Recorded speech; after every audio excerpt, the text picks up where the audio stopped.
बलूचिस्तान में फिर अमन दुश्मनों का वार। कोयटा में साइंस कॉलेज के करीब धमाके में 4 अफराद जाँ बहक, 15 जख्मी हो गए। गाड़ियों और मोटरसाइकिलों को नुकसान, इमारतों के शीशे टूट गए। धमाका रिमोट कंट्रोल डिवाइस के जरिए किया गया। वजीर आला अब्दुल कुद्दूस बजिंजो ने आईजी बलूचिस्तान से रिपोर्ट तलब करी। IMF जीत गया, अवाम हार गए। हुकूमत ने 343 अरब की टैक्स छूट वापस ले ली। दरामदी दूध, खाने पीने की चीजें और बेकरी आइटम्स महंगे होंगे। मोबाइल फोन पर 17% इजाफी टैक्स लगेगा। साइकिलें, गाड़ियां, मशीनरी, अद्वियात भी महंगी हो जाएंगी। कंप्यूटर्स, आयोडाइज नमक, सुर्ख मिर्च पर टैक्स लगेगा। शादी हॉल्स, केटरिंग और पंडाल की खिदमात पर 5% टैक्स। जीरो रेटेड आइटम्स पर भी टैक्स छूट खत्म।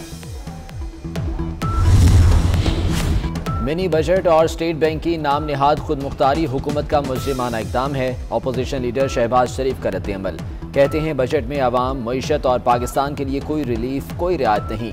आम इस्तेमाल की जरूरी अशिया की कीमतों में नाकाबिले बर्दाश्त इजाफा होगा।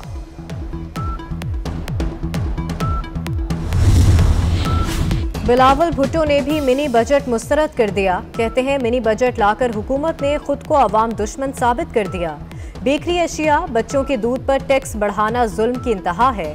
IMF से मजीद $1 अरब लेने के लिए मिनी बजट लाया गया। पहले कहा था IMF डील मुल्क को तबाही के दहाने पर पहुंचा देगी। कॉमन मैन के ऊपर 2 अरब रुपए के जो टैक्सेस की एग्जेम्पशन निकाल रहे हैं, सिर्फ 2। खोदा पहाड़ निकला चूहा, मतलब 3, पहले तो 700 अरब रुपए की बात हो रही थी, उसको निकाल के 343 बिलियन हुआ। उसमें से कॉमन मैन पे 2 अरब रुपए। इससे अगर महंगाई बढ़ जाएगी इस 2 अरब से, तो फिर मेरा ख्याल में तो हम बात सही नहीं कर रहे ना। अमेरिका जिसकी इन्फ्लेशन 1% थी, 1.25% थी, आज 6.8 है, तो वो बाइडेन भी फेल हो गया। उसके बाद वो जो जॉनसन है अपना UK वाला, जर्मनी में भी यही हो रहा है। वो फेल हो गया तो मैं भी फेल हो गया।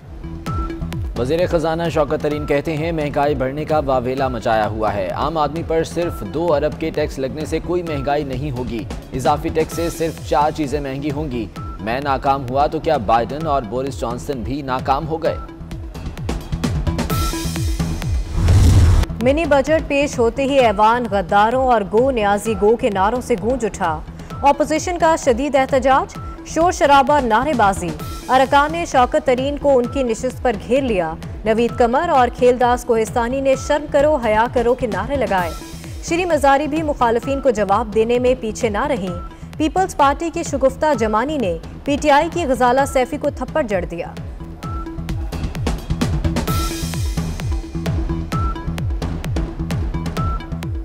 हाथ में बैनर्स भी लिए हुए थे हमारी तरफ, बिल्कुल शौकत तरीन के सामने।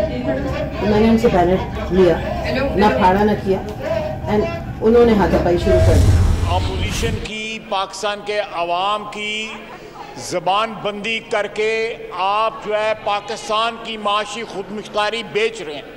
आप जो है स्टेट बैंक का कंट्रोल जो है वो IMF को दे रहे हैं। खुदा के लिए पाकिस्तान की अवाम पे रहम करें, पाकिस्तान को ना बेचें।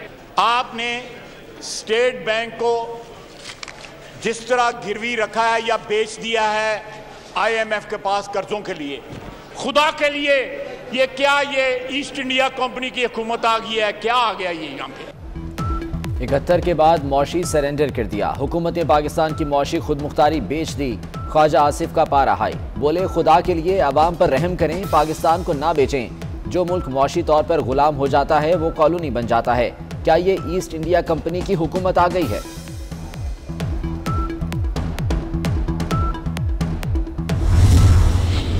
साल से हुकूमत के इत्यादी हैं, मगर हमसे मशवरे बहुत सी चीज़ों में नहीं लिए, जिससे इस पे भी नहीं लिए गए जो हमारे तहफ़्फ़ुज़ात है। खालिद मकबूल भाई ने पहले भी इस बात को कहा है।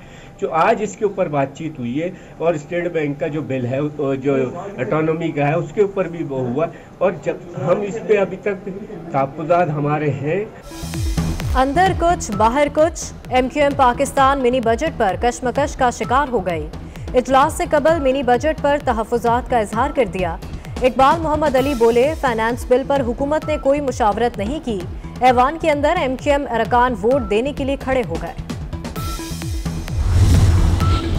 क्या स्टेट बैंक स्याहो सफेद का मालिक बन गया? हुकूमत ने स्टेट बैंक तरमीमी बिल कौमी असम्बली में पेश कर दिया। गवर्नर स्टेट बैंक, वजीर आजम या किसी भी एहतसाब के इदारे को जवाबदेह नहीं होंगे। डॉलर और शरह सूद का रेट मरकजी बैंक आजादाना तय करेगा। क्या IMF की बड़ी शर्त पूरी की जा रही है?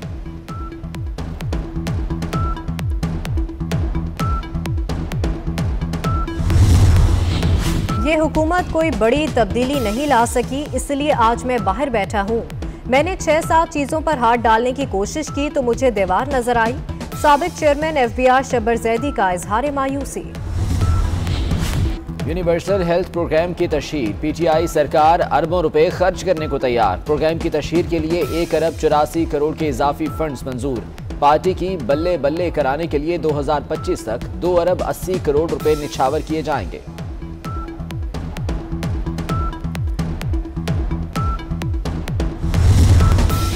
PTI का 2019 का इन कलदम 2015 का बहाल कर दिया गया।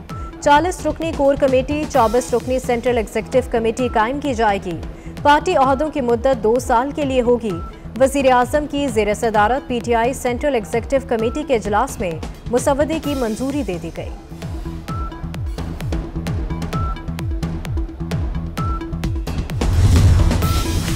आर्मी चीफ की college of physician and surgeons के कॉन्वोकेशन में शिरकत। कामयाब होने वाले ग्रेजुएट्स में असनाद तकसीम की। आर्मी चीफ को CPSP की एजाजी फेलोशिप से भी नवाजा गया। जनरल कमर जावेद बाजवा ने कोरोना वबा में फ्रंट लाइन वर्कर्स के तौर पर काम करने पर मेडिकल कम्युनिटी को सराहा।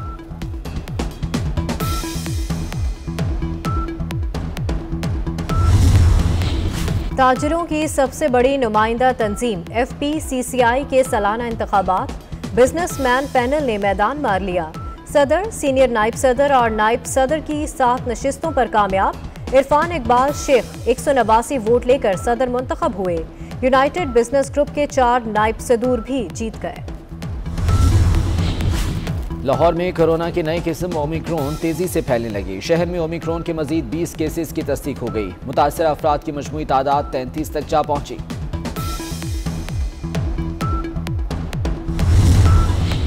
ऑस्ट्रेलियाई खिलाड़ी स्टीव स्मिथ होटल की लिफ्ट में फंस गए।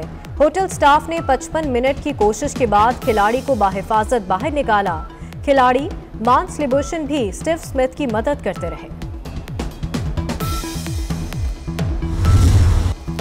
और रोशनियों के शहर में आलमी कुतुब मेला सज गया। शहरियों और तलबा की बड़ी तादाद में शिरकत। 16वें कराची इंटरनेशनल बुक फेयर में 17 मुल्कों के 40 इदारे शरीक। पाकिस्तान के 136 पब्लिशर्स ने भी स्टॉल्स लगाए हैं।